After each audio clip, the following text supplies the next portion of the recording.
El peligro al que se enfrentan los palestinos no son solo las bombas israelíes. Uno de los mayores peligros a los que se enfrentan es a que el mundo se olvide de ellos. La impunidad con la que Israel asesina a los palestinos solo puede existir si el resto del mundo se empeña en permitirlo. Nuestros países son cómplices, nuestros gobernantes son cómplices, nuestros medios y nuestras empresas son también cómplices. Digan lo que digan, Occidente respalda las acciones de Israel apoyando la ocupación ilegal de Palestina. El sionismo es una ideología asesina que nace en Occidente y que proviene del legado colonialista de los países europeos. Quienes intentan descontextualizar el conflicto actual en Gaza intentan también que el régimen colonial se perpetúe. Porque es hora de decirlo, Israel no es un estado legítimo, es un proyecto colonial y por mucha fuerza económica o militar que tenga, nada va a cambiar ese hecho. Su único peso político es el de representar el proyecto occidental en Oriente Próximo. Israel es la materialización de los intereses geopolíticos de Occidente dentro de una región de pueblos que han estado sometidos históricamente al colonialismo europeo. Israel es la continuidad de ese proyecto colonial. Esta es la verdad del conflicto entre Israel y Palestina, que no es una guerra más entre dos naciones, es una guerra de Occidente para mantener el control sobre esa región del mundo. Una guerra que tiene muchas otras caras, no solo la militar. Muchos occidentales quieren pasar por santos, preocupándose por la situación humanitaria de los civiles palestinos. Pero esa solo es una manera hipócrita de enmascarar como un problema humanitario algo que es un problema político. Su humanitarismo es una excusa para no abordar la cuestión tal y como es y desde la raíz. Los sionistas no reconocen civiles porque su misión es colonizar, es decir, quedarse con una tierra que no es suya y expulsar a sus habitantes legítimos. Llevan haciéndolo, ¿cuánto? ¿80 años? No van a parar ahora. Y no lo van a hacer porque saben que cuentan con el apoyo de Occidente, especialmente de Estados Unidos y las principales potencias europeas. Nuestra labor como ciudadanos de países occidentales no es hablar de la paz en abstracto. Debemos exigir a nuestros gobernantes que dejen de apoyar a Israel. Tenemos que hacer todo lo posible para que nuestros estados no colaboren con el régimen colonial. La única manera de no ser cómplices de esto es hacer todo lo que esté en nuestra mano para que Occidente deje de apoyar a Israel. Y si esto ocurre, al día siguiente Israel dejará de existir y el conflicto acabará. Hoy hablamos de nuevo de Palestina en Hay Salida y para ello está a mi lado nuevamente Laura Cester y Sara a los mandos técnicos. Muy buenas. Hola, muy buenas. ¿Qué tal, Guillén? Muy bien. Intentando volver a coger un poco el ritmo de grabar el programa, ¿no? Así es. Hoy nos toca hablar de Palestina, porque el conflicto en Gaza continúa. Lo decías antes en la introducción. Aunque el interés mediático sobre lo que ocurre en Palestina cambia o varía dependiendo de la gravedad de lo que ocurre, en general, cuando se alarga un conflicto como este, el interés mediático y social por él se va diluyendo. Y como es una cuestión que siempre lleva a mucho debate, porque ya sabemos que al fin y al cabo estamos bombardeados constantemente por propaganda de todo tipo, pues hemos querido dedicar este programa a desmontar algunos de los grandes mitos que existen sobre el conflicto palestino y el Estado de Israel. Para ello queremos dejar antes de empezar claro que aquí no vamos a profundizar en la historia del conflicto ni a ir dato por dato, porque para ello creemos que hay medios más que lo hacen de una manera mucho más profunda, muchos más ¿no? específicos. Exacto, más específicos. Por tanto, pues comenzamos. Así es, aunque es uno de esos grandes temas de los que siempre se habla en los medios de comunicación, a la hora de la verdad, si nos paramos a pensarlo, raramente sabemos bien y en profundidad lo que es el conflicto palestino-israelí. ¿Cuál es su origen? ¿Por qué ocurre? En general solo tenemos algunas ideas que damos por hecho, pero que no siempre tienen por qué ser verdad. Así que si quieres vamos con los mitos. Eso es. La primera de las ideas que se nos viene a la cabeza cuando pensamos en el conflicto palestino es esa frase que seguro que nos han dicho muchas veces. Esta gente siempre está igual, siempre se están matando entre ellos. La verdad es que si cada vez que escucho eso me diera €1, yo creo que ya sería rico. Y tanto. De hecho, en el fondo es una idea en la que casi todos hemos caído alguna vez. Ya solamente por el hecho de estar en un bombardeo constante de información sobre la guerra y de que además es un conflicto que estalla de diferentes maneras cada pocos años. Todo ello hace que tendamos a acostumbrarnos y a normalizarlo. Así es, la naturalización de un conflicto siempre lleva a la pasividad y la deshumanización.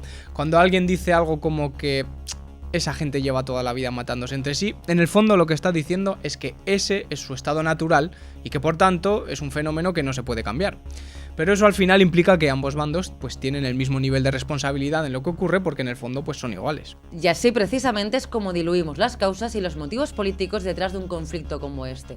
Lo tratamos como si fuera una guerra más, casi como una guerra civil, sin preocuparnos por el sentido que tiene lo que está ocurriendo.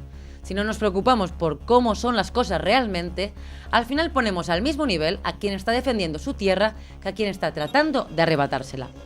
El conflicto en Palestina no viene de ahora, es un conflicto histórico. En Occidente hay una visión distorsionada del mismo. Se explican los conflictos sin darles un trasfondo político, es decir, sin acudir a sus causas. Es cierto, esto es algo que vemos con la gran mayoría de guerras, precisamente porque en casi todas las guerras que hay en el mundo, Occidente está metido por medio y de una manera o de otra nuestra visión acaba contaminada por la propaganda y los intereses políticos pues, de Estados Unidos o de las potencias europeas. Por eso es importante entender que este conflicto de Gaza no comenzó el 7 de octubre cuando la resistencia palestina realizó una ofensiva sobre posiciones israelíes. Este conflicto comenzó cuando todavía existían las colonias y los países occidentales controlaban prácticamente todo el mundo. Por eso nos gustaría hacer un pequeño resumen sobre su origen. A partir de 1917, con la desaparición del Imperio Otomano, el Imperio Británico se hace cargo de los territorios de la actual Palestina, donde crea un régimen colonial similar al de sus otras tantas colonias. Fue la Sociedad de Naciones, controlada por las potencias occidentales, la que estableció la legalidad del mandato británico sobre Palestina y Jordania, mientras dejaba otros territorios, como Siria y el Líbano, en manos francesas. ¿Y cómo controlan las potencias imperialistas a los pueblos de sus colonias? Pues no hay que pensar que la única herramienta es la militar y la crueldad de las armas. El dominio más eficaz es siempre el dominio económico y político. Aplicar el principio del divide y vencerás. Hacer promesas a diferentes grupos, favorecer a las élites para que les salga rentable la dominación, dar incentivos y castigar, dividir, mentir, controlar los procesos económicos y hacer que todo dependa de ti, especializar la economía. Aunque en Palestina siempre ha existido una minoría de judíos, igual que en el resto de países, bajo la dominación inglesa el Imperio Británico potenció una migración cada vez mayor de judíos a tierras palestinas. Los sionistas crearon instituciones propias en Palestina para defender sus intereses y colaborar con la colonización británica. Utilizaron sus recursos para comprar tierra y propiedades, y desde el inicio utilizaron el sesgo étnico para sus proyectos. Para que nos entendamos, los sionistas que llegaban a Palestina no eran empresarios que montaban un negocio y contrataban trabajadores independientemente de su origen. Solo estaban interesados en un lucro, como ocurre en muchos países. Los sionistas eran muy estrictos con la cuestión étnica y no dejaban que ninguna persona no judía trabajase o tuviera nada que ver con sus propiedades recién adquiridas. O sea, lo que viene siendo el comienzo de un desplazamiento étnico, aprovechándose de unas élites locales que solo se interesaban en su lucro personal y de los problemas que había sobre la propiedad de la tierra. Los sionistas utilizaron sus recursos provenientes de Occidente para ir acumulando tierra y propiedades. Fundaron pueblos, los famosos kibutz, y poco a poco fueron desplazando a la población local en muchas zonas. Y eso, pues inevitablemente llevó a un conflicto político entre árabes y judíos. Vamos, lo normal cuando básicamente tratan de echarte de tu tierra, te quitan la posibilidad de trabajar y se van quedando con todo lo que hasta ese momento era tuyo. Ya desde los años 20 se crearon las primeras organizaciones armadas sionistas que pretendían sembrar el terror usando la violencia contra los palestinos, bajo la excusa de defender a los judíos. Desde el inicio, grupos como la Haganah o Irgun fueron de carácter paramilitar y sus acciones fueron las propias de grupos terroristas dedicados a sembrar el odio entre etnias. Este problema solo se acrecentó con el tiempo, dado que la migración judía fue cada vez más intensa. En Europa, el ascenso del fascismo y el nazismo, así como el antisemitismo en general, propiciaron la emigración judía hacia territorio palestino, donde las comunidades sionistas llevaban décadas sembrando el terror para acogerles. Esto, por supuesto, supuso cada vez una mayor conflictividad y el arrinconamiento progresivo de la población árabe, que estalló en una gran revuelta en 1937.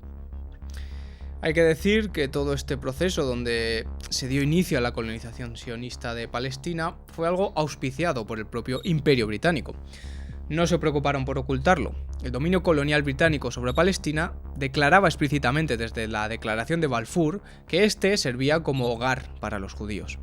Por tanto, lo que hay que entender es que la colonización británica de Palestina se realizó precisamente utilizando a la población judía como herramienta colonial. El sionismo fue el marco ideológico que lo posibilitó, pero en esencia fue el Imperio Británico el que creó este orden colonial que todavía perdura.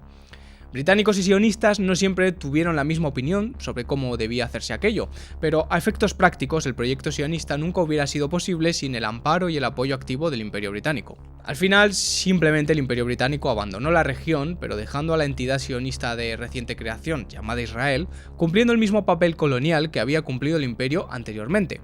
El resultado es bien conocido. En 1948 comienza la Nakba y más de 700.000 palestinos fueron expulsados de sus tierras y sus casas, proceso que dura hasta nuestros días con más de 6 millones de desplazados. El segundo gran mito, que suele decirse cuando se habla del conflicto palestino y que es muy habitual en la propaganda occidental, es la idea de que Israel es la única democracia de la región. Todo esto viene asociado a la idea de que Israel es lo más parecido a un país occidental, donde sus instituciones son las propias de una democracia liberal. Existe la pluralidad política, tolerancia, derechos humanos. Vamos, en general es la forma de decir que son los únicos buenos en la región, en contraposición a sus vecinos musulmanes, cuyo sistema político no es democrático, son fanáticos religiosos y por tanto no respetan los derechos humanos y son unos intolerantes.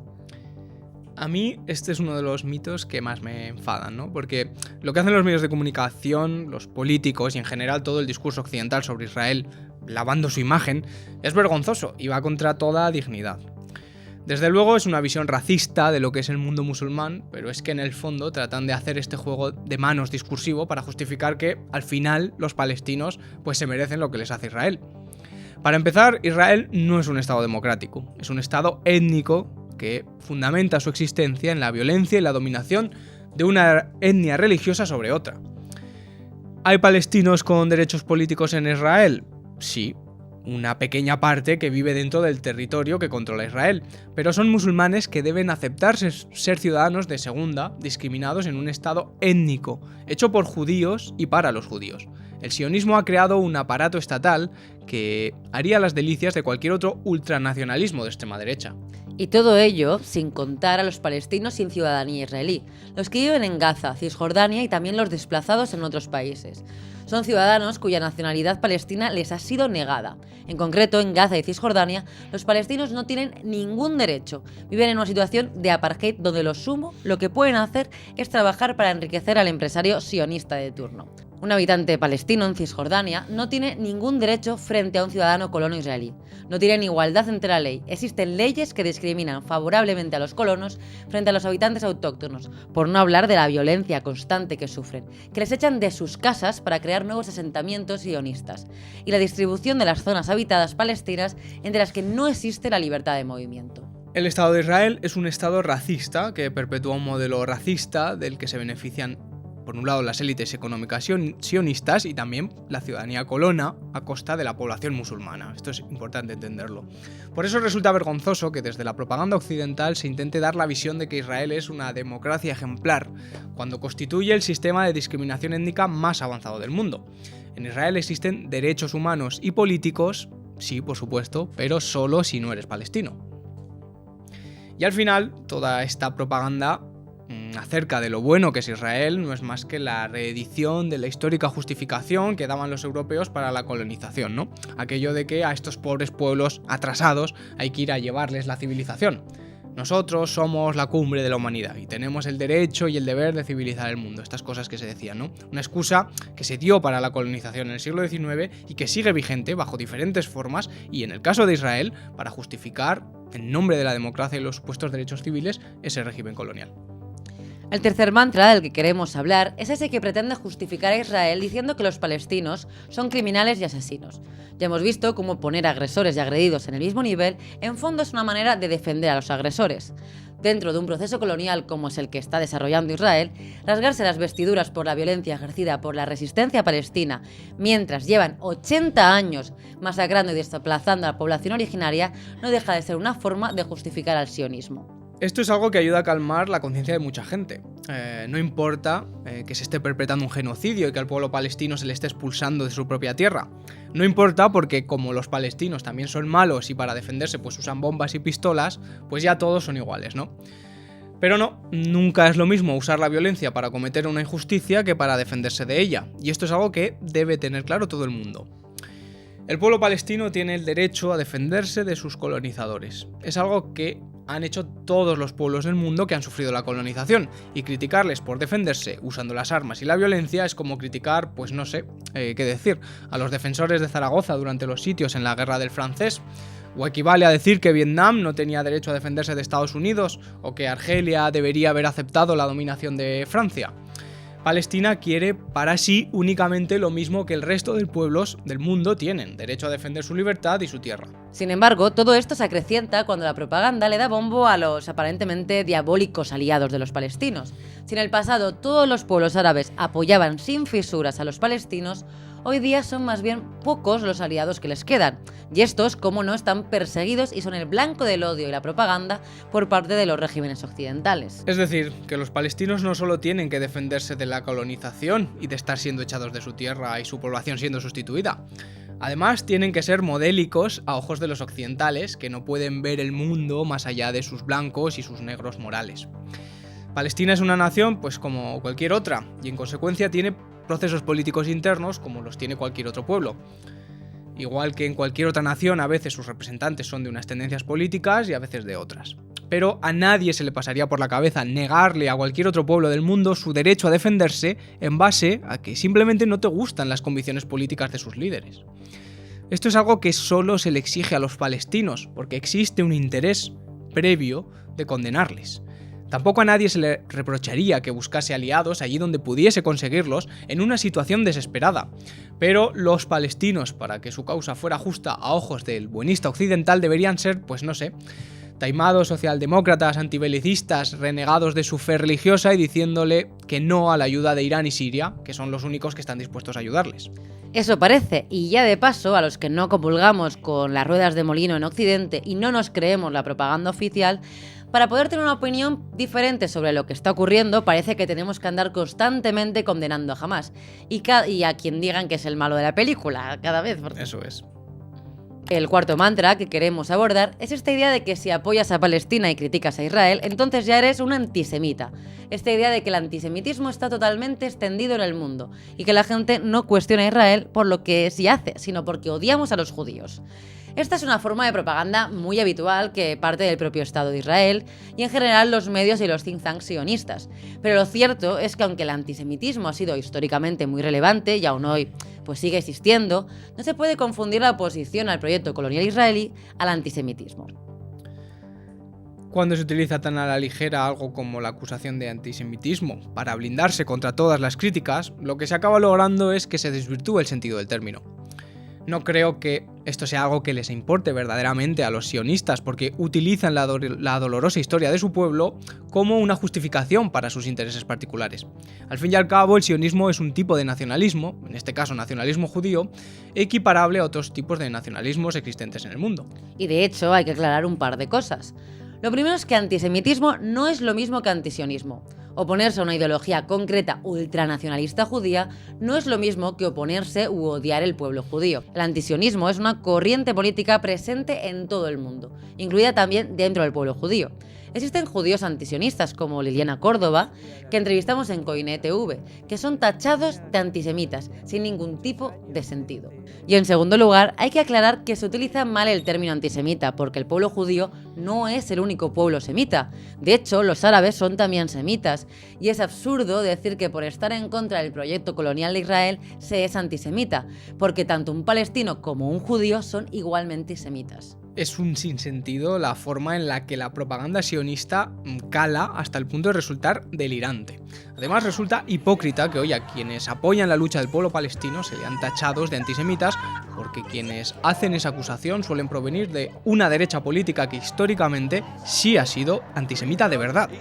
Esa hipocresía de las derechas del mundo que han tomado siempre a los judíos como enemigos y que ahora Israel representa sus intereses, quieren hacer creer que son los demás los que odian al pueblo judío.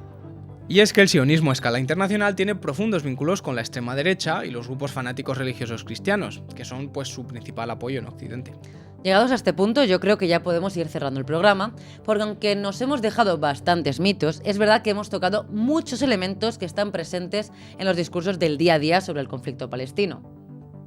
Así es, simplemente para finalizar estaría bien recalcar algo que decíamos al principio. Para que los ciudadanos occidentales pues no seamos cómplices de lo que está ocurriendo en Palestina y lo que Israel está haciendo en Gaza y Cisjordania, tenemos, yo creo que, la obligación de hacer lo que está en nuestra mano para frenarlos. Tenemos que exigir a los gobiernos occidentales que cesen en su apoyo declarado y no declarado a Israel. Ningún proyecto colonial es aceptable en el siglo XXI. Los pueblos deben poder ser libres y no deben estar subyugados a ningún poder extranjero. Los israelíes son colonos occidentales en una tierra que no les pertenece. Y precisamente porque son occidentales se dice que Israel es un estado occidental. Israel debe desaparecer y la tierra palestina debe volver al pueblo palestino. La lucha del pueblo palestino es una lucha antiimperialista que debemos apoyar y que desde aquí tenemos que continuar en la medida de nuestras posibilidades. Y con esta reflexión yo creo que ya podemos dejar el programa de hoy. Pues sí, la verdad es que hemos tratado muchos asuntos, muchos mitos, pero yo creo que animaría a la gente a que, si ya de normal les animamos a que se suscriban, nos comenten, nos interactúen y nos compartan, en este caso, pues si creen que nos hemos dejado algún mito o algún elemento, para una posible segunda parte podría ser interesante que nos escribieran en comentarios qué nos hemos dejado para poder abordarlo. Eso es, y con esa tarea nos despedimos y muchísimas gracias por llegar hasta aquí y hasta la próxima. Hasta el siguiente programa, adiós.